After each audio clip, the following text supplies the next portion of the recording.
اعوذ باللہ من الشیطان الرجیم، بسم اللہ الرحمن الرحیم۔ تو آج ہم شرمیت و عمل کی ایک اور ترکیب کریں گے، نحو کتبت بالقلم۔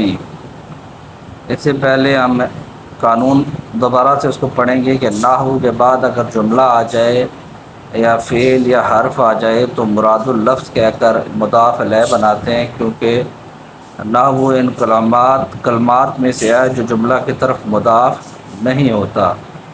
تو نحو مضاف کتبت بالقلم مراد اللفظ ہو کر مضاف الیہ ہو گیا۔ مضاف الیہ مل کر مبتدا معذوف کی خبر، مبتدا معذوف مثال ہو اور خبر مل کر جملہ اسمیہ خبریہ۔ اب اس کا جو فائدہ ہوتا ہے کہ نحو کے بعد اگر جملہ آ جائے یا فعل یا حرف آ جائے تو مراد اللفظ کہہ کر مضاف الیہ بناتے ہیں۔ اس کا فائدہ یہ ہے کہ لفظ نحو یا مثل آئے تو انہیں مبتدا معذوف مثال ہو کی خبر بنانا درست ہے۔